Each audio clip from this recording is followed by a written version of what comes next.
Welcome to the Jill on Money Coronavirus Market Update. We are recording on Tuesday afternoon. This will drop into your feed on Wednesday morning. And markets are pretty big, up about, between 1 and 2.5%. This is, I don't know what it is. I wish I could explain it to you. I guess that there's a number of things. One could basically be that nobody knows what's going to happen, but, there's no other place to put your money, so stocks seem fine. Another is that maybe we're going to see the worst of the economic impact. I don't know. It doesn't seem that way to me, but I could be wrong.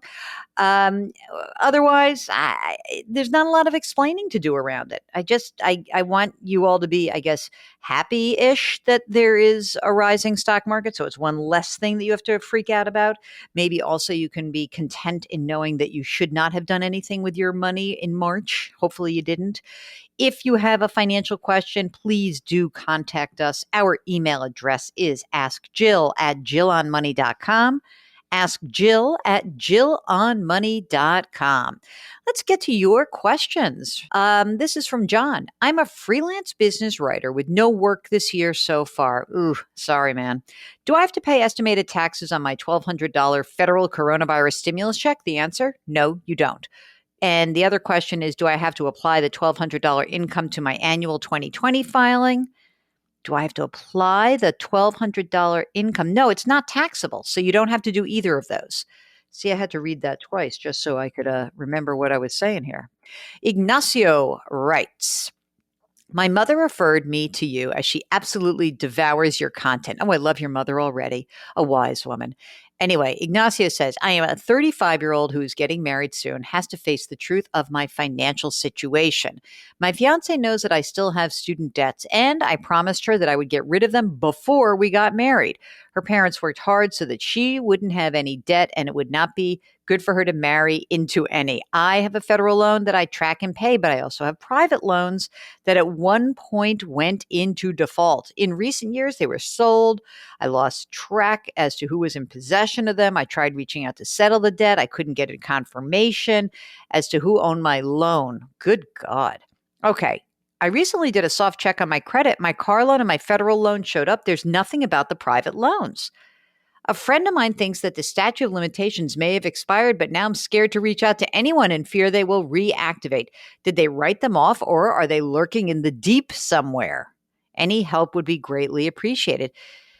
I don't know if they're lurking in the deep. It seems like they may have written them off, because wouldn't it normally just appear on your credit report? I mean, you've done your best to try to explore where they are. I don't know what more you could really do.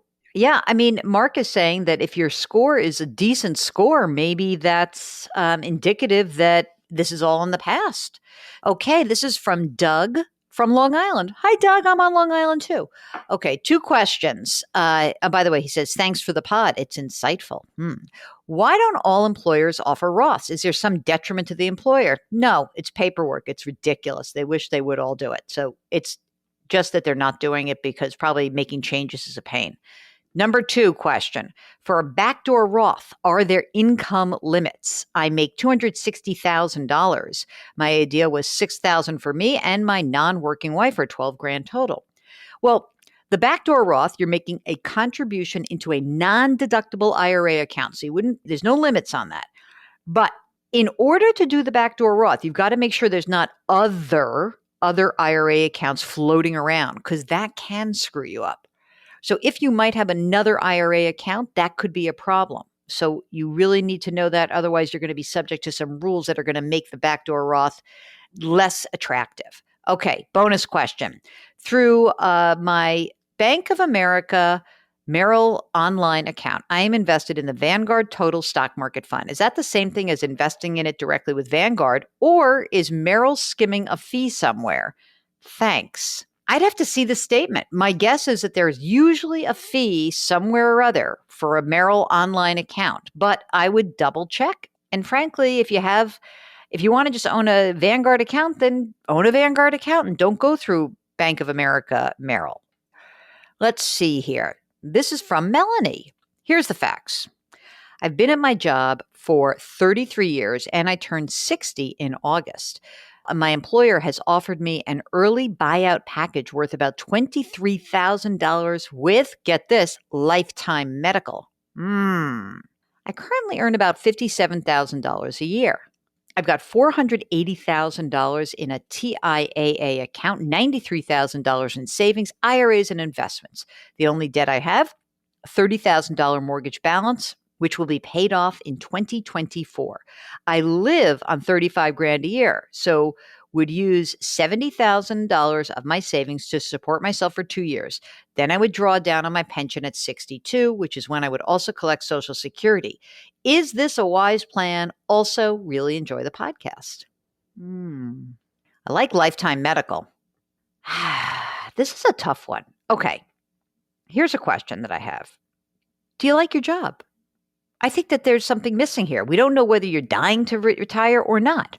Generally speaking, I don't love taking an early retirement unless you really want out.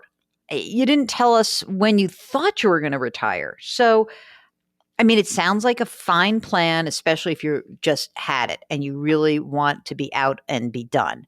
But it's not ideal to claim Social Security benefits early. So I guess that, if you could work a few more years, what's the downside of doing that except that you work? So I don't know. It depends. Is this like, oh my God, it's my escape hatch? Or is this like, I really like what I do. I'd rather keep working.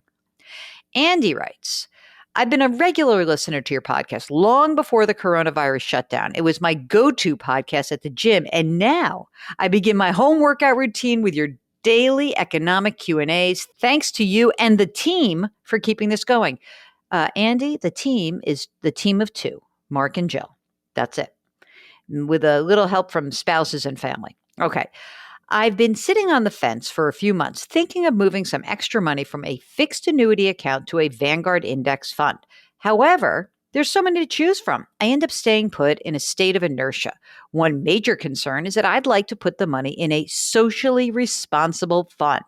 Many companies are engaged in ventures damaging to the environment and may not have the best reputation for respecting international human rights or ethical treatment of animals. Can you recommend an index fund that I could feel positive about? I'd also appreciate a discussion about responsible bond indexes and what a newbie like me should be looking for. What types of bonds should be avoided? Thanks again for your kindness and heartfelt advice, Andy. Okay, Andy. Listen, environmentally responsible funds, socially responsible funds, all of these are a burgeoning and exploding area of the investment world. The thing that's tough about them is that, you've got to decide what lane you want to be in. So there can be some that are concerned with the environment and some that are concerned with human rights and some that are, so they've got different permutations. The key, I guess, is what is it that's going on in your financial life to begin with? Is this money that is just going to be sort of fun money, or is this really critical to the success of hitting your retirement goals? So I want to know more about you first, Andy. Then we need to figure out whether there's a socially responsible fund that's appropriate for you. In terms of the bonds, it is way harder. So a lot of people have been saying that really, when it comes to the bond part of this, that's lagged the stock part of it. So that's something that we'd have to look more into. But please first follow up with us and let us know about what's the kind of the critical areas of your financial life. Hope that helps. All right, that's it. That is today's show. When we get back to you, which will be tomorrow in your feed, we'll answer more of your questions. If you'd like to talk to us, all you have to do is send an email. Ask Jill at JillOnMoney.com. That's AskJill@JillOnMoney.com. Wash your hands, wear those masks, maintain your social distance, and don't forget, you can subscribe to this anywhere you find your favorite podcast. Thanks for listening. Go ahead and lift somebody up today. Do me a favor. It'll make you feel good about yourself. Okay, we'll talk to you tomorrow.